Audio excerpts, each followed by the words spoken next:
Di bulan ini baru saja kita melaksanakan Salat Idul Adha, memperingati Idul Adha, di mana ada pelajaran yang luar biasa dari mimpi seorang Nabi, yang Nabi Ibrahim ketika bermimpi menyembelih putranya Ismail dan disampaikan kepada putra tercintanya, "Wahai anakku Ismail, aku bermimpi menyembelih engkau karena perintah Allah Subhanahu wa Ta'ala. Bagaimana menurut pandanganmu, wahai anakku tercinta?" Apa jawab sang anak tercinta itu? "Wahai ayahanda, kalau memang itu perintah Allah, laksanakan. Mudah-mudahan kita semua menjadi orang yang sabar." Dari pelajaran ini yang terus disunahkan sampai pada umat Rasulullah Muhammad SAW, ada sesuatu yang luar biasa. Yang pertama, pelajaran tauhid. Bagaimana ketika tertancap kalimat tauhid dalam qalb manusia. Alam tara kaifa daraba masalan kalimatan thayyibah ka syajaratin thayyibah asluha thabitun fis sama'. Tidakkah kalian lihat perumpamaan kalimat thayyibah itu? Kalimat la ilaha illallah itu ketika tertancap dalam qalb manusia, bagaikan pohon yang kuat, yang besar, yang kokoh, akarnya menghujam ke bumi, ujungnya terus naik terus ke langit. Itulah gambaran manusia bertauhid yang bersandar kepada Allah. Kalimat la ilaha illallah luar biasa. Maka Rasul menyampaikan, afdalu ma qultu ana wa nabiyuna min qabli la ilaha illallah. Yang paling afdal yang aku ucapkan dan ucapkan oleh nabi-nabi sebelum aku, artinya semua nabi, adalah kalimat la ilaha illallah. Ada nafi dan isbat. Ada kalimat nafi peniadaan dan isbat penetapan. La ilaha dan nafi peniadaan. Tidak ada ilah, kemudian diisbatkan illallah kecuali Allah. Artinya tidak ada yang berhak disembah kecuali Allah. Tidak ada yang hebat kecuali Allah. Tidak ada yang bisa menolong kecuali Allah. Tidak ada yang bisa menyembuhkan kecuali Allah. Tidak ada yang bisa menolak bala bencana kecuali Allah, dan seterusnya dan seterusnya. Inilah makna kalimat tauhid yang di dalamnya kita bersama Allah, bersandar kepada Allah, melibatkan Allah dalam setiap aktivitas kita. Duduk kita, berdiri kita, berbaring kita, diam kita, sehat kita, sakit kita, kaya kita, miskin kita. Maka apapun aktivitas kita melibatkan Allah Subhanahu wa Ta'ala, maka disitulah pertolongan Allah akan senantiasa menyertai orang-orang yang dekat kepada Allah Subhanahu. Dikuatkan iman kita. Jadidu imanakum, perbaharui iman kalian, kuatkan iman kalian, kokohkan iman kalian. Kaifa nujadid imanana ya Rasulullah. Para sahabat bertanya kepada Rasul, lantas bagaimana kami harus memperbaharui iman kami ya Rasul, menguatkan iman kami ya Rasul? Jadidu imanakum bikathrati qawli la ilaha illallah. Perbaharui iman kalian, kuatkan, kokohkan iman kalian dengan senantiasa memperbanyak kalimat la ilaha illallah. Hadirin sedang berbahagia.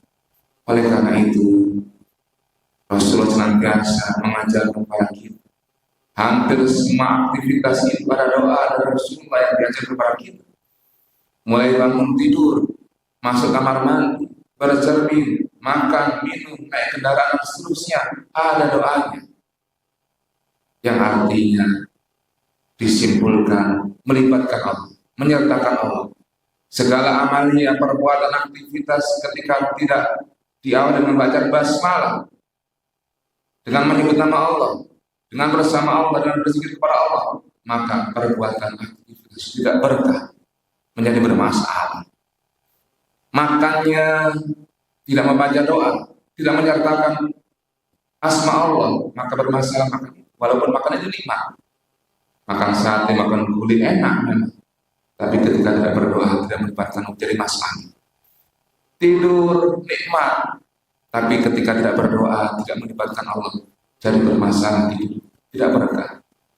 Masuk kamar mandi dan seterusnya, bekerja, beraktivitas ketika tidak melibatkan Allah, maka hidupnya bermasalah.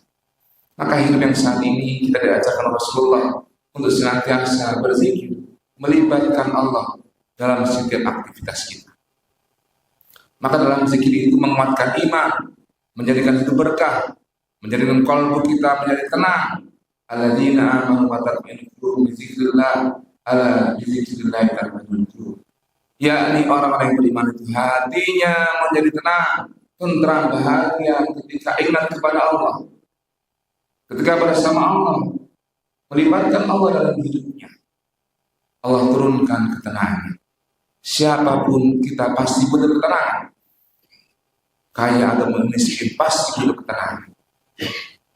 Presiden ataupun rakyat pasti butuh ketenangan. Dan ketenangan hakiki itu ketika manusia bersama Allah, dekat kepada Allah Subhanahu. Maka keluarga Nabi Ibrahim luar biasa, mampu menolak bisikan iblis, bisikan setan, bisikan hawa nafsu, mampu melaksanakan perintah Allah walaupun perintah itu luar biasa. Anehnya bagaimana ketika mendapatkan anak yang digadang-gadang, diimpikan bertahun-tahun, anak yang lucu luar biasa, diperintah untuk disembelih, maka istrinya pun mengiyakan, mengaminkan, anak pun mengiyakan, mengaminkan atas perintah Allah Subhanahu wa taala, karena ada kekuatan iman dalam kalbu sang keluarga Nabi Ibrahim. Maka bagaimana agar kita mendidik anak kita, keluarga kita, qu anfusakum wa ahlikum nar. Jagalah diri kalian dan keluarga kalian dari siksa neraka. Maka kalimat tauhid ini membentengi kita dari siksa neraka. Wa may yas'al rahman wa syaitan wa wala qurin. Dan barang siapa yang lupa kepada Allah yang Maha Rahman, yang lalai kepada Allah, yang tidak berzikir kepada Allah, nuqayyid lahu syaitan, akan kami ganti syaitan wa wala qurin, dan setan menjadi korinnya, menjadi sahabatnya, temannya, yang akan meremote kontrol kehidupan dia karena dia jauh dari Allah Subhanahu. Diizinkan setan masuk ketika manusia lupa kepada Allah Subhanahu. Itu pelajaran pertama, yakni bagaimana menguatkan tauhid kita, menyertakan Allah dalam setiap aktivitas kita. Kita berjuang sampai akhir hayat kita dengan harapan mudah-mudahan kita husnul khatimah, mampu membawa kalimat la ilaha illallah Muhammadur Rasulullah SAW. Pelajaran berikutnya yang harus kita ambil hikmah, Nabi Ibrahim ini terkenal dengan ahlu buyut, dikenal masyarakatnya ahli menerima tamu. Kenapa? Karena dermawan. Ketika makan inginnya mengajak manusia yang lain, wahai para musafir, wahai tetangga, ayo makan bersama. Aku punya kambing, aku punya onta, punya sapi, ayo kita sembelih, kita makan bersama-sama. Terus bagaimana mengajak orang untuk makan bersama. Ahlu buyut terkenal, bahkan dikenal sampai memotong kurban kambing, sapi, onta, dan seterusnya, begitu banyaknya, sehingga dipuji oleh manusia. Dan Nabi Ibrahim menyatakan, seandainya aku punya anak dan Allah perintah untuk mengorbankan, aku akan korbankan. Dan itu dikatakan Allah Subhanahu wa taala, Ibrahim mana nadal berjanji sembelih Ismail, maka dilaksanakan sembelih itu, yang pada poinnya bagaimana iman Ibrahim dipuji oleh Allah Subhanahu wa taala dan terlaksana sembelihan itu dikali dengan domba dari surga Allah SWT. Maka hidup yang kedua ini, setelah tauhid kita kuat, bagaimana hidup kita menjadi hidup yang bermanfaat. Wasiat Rasulullah kepada Sayyidina Ali kepada Muhammad, orang-orang yang senang sedekah itu qaribun minallah, dekat kepada Allah, qaribun minan nas, dekat sama manusia, qaribun minal jannah, dekat sama surga, wa ba'idun minan nar, dan dijauhkan dari siksa neraka. Maka Rasul menyampaikan kepada anaknya, wahai putri, padamkan api neraka itu walaupun dengan sebutir kurma, walaupun dengan separuh kurma, karena pentingnya sedekah itu bisa memadamkan api. Maka hidup ini bagaimana sebagian kita sisihkan harta kita sedekahkan di jalan Allah Subhanahu wa taala, untuk fakir miskin, anak yatim, untuk sabilillah, masjid dan seterusnya, agar kita nanti menjadi ahli yang disukai Allah Subhanahu wa taala, disenangi surga, dicintai manusia dan dijauhkan dari siksa api neraka. Mudah-mudahan kita bisa ambil hikmah pelajaran Idul Adha pada tahun ini.